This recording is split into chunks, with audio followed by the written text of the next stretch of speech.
Hello there everyone, Luxman here. It's a pleasure to see you again. I am your resident elementary enthusiast and I'm back with some more elementary first party apps and the reviews of course.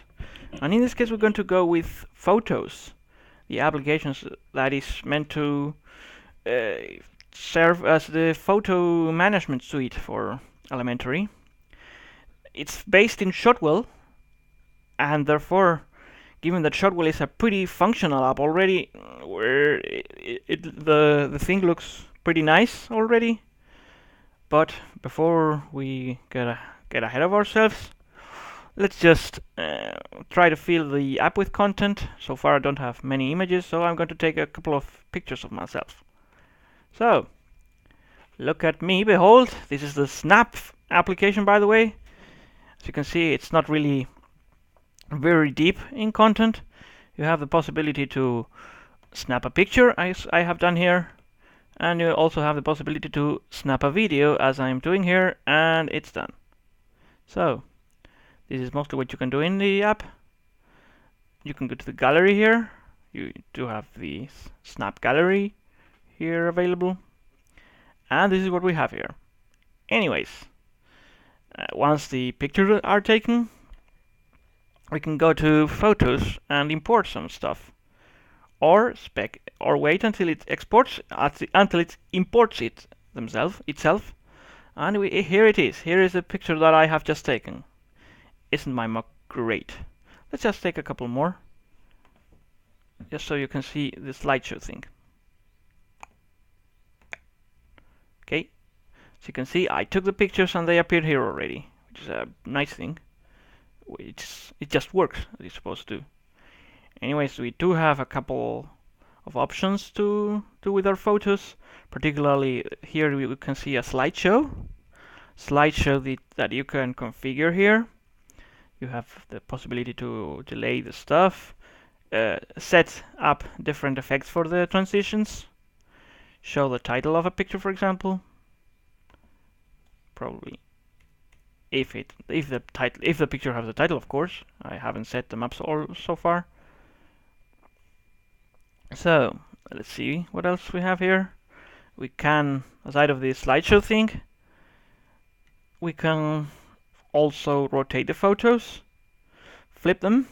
For example, let's flip it horizontally like this, or we can flip them vertically in that we press the control button as we're doing it. Here it is. Okay, so let's just play a little bit with it. Perfect. Anyway, aside of that, we can also auto-enhance photos. However, there's not much enhancement here. And here's the option to publish to various websites. In this case, we do have the possibility to import to Facebook, Flickr albums, Picasa web albums, which I suppose will be someday updated to the Google Photos API on the Piwigo service. There's also a couple more that we will be seeing in the settings, but aside of that, those are the options that you have. You also can adjust the level of some of your photos. For example, you can switch from very big photos to very small ones. You can tag photos, put them different value star ratings, which would help with the search function here. Wait, they would help, for example, because now you can see what you can sort the photos by rating. For example, you can reject them as well. Here you have the function. You have to right click, then you have the possibility to flag a photo, reject a photo, adjust the day and time, duplicate, open with different with different applications. The typical stuff like compressing, creating events, showing in file manager, a typical function, and also the standard management like moving to trash or whatever. Anyways, aside of that, we just here to give a quick highlight of it.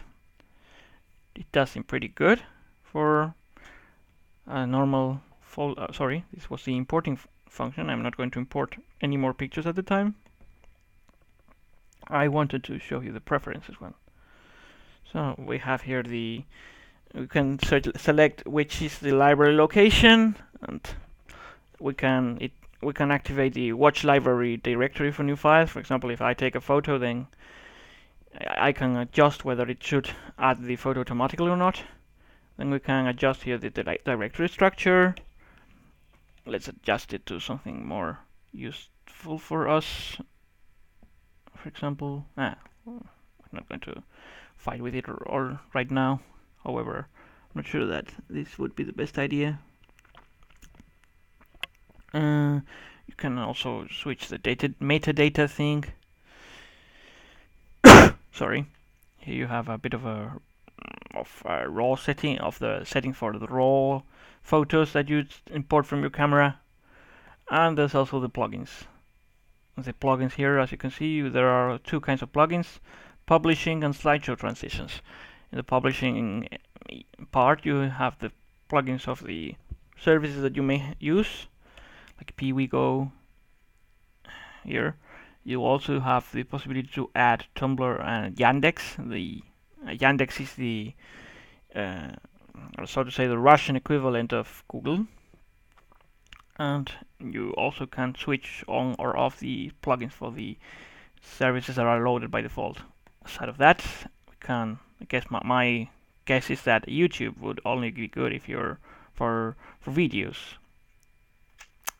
So you also can here change the slideshow transitions. As you saw, you could activate them in the slideshow menu, but here you can disable or enable them as you please.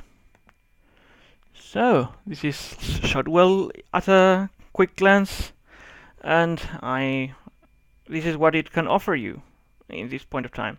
I think it's a pretty nicely integrated suite, which has some interesting functions, particularly the online publishing. Maybe it is a bit light on editing for people who are more likely to be, but of course it's still a photo management suite, and Linux has a lot of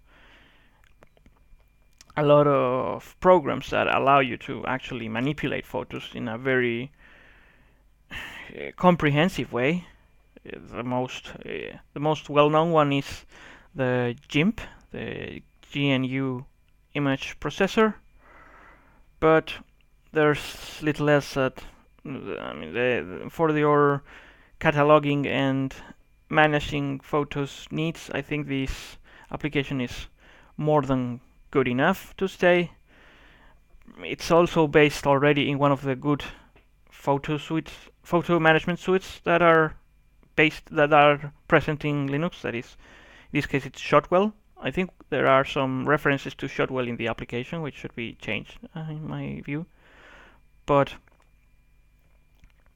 the point is that it can work better as your daily driver than, for example, Audience or Noise that we saw in the past.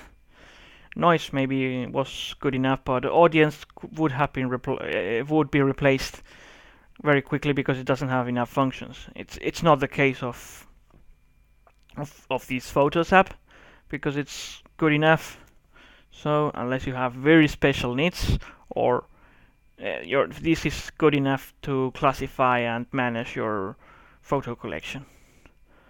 So this is what the Photos app can do for you. Thanks for watching, and I'll be here back for some more. We still have a couple of apps to cover, the system settings one, the so-called switchboard, and maybe we'll be taking some more time in order to take a look at what Slingshot has for us, and not just looking at the Planck, the applications that are in the Planck dock. Thank you for watching again, and have a good day.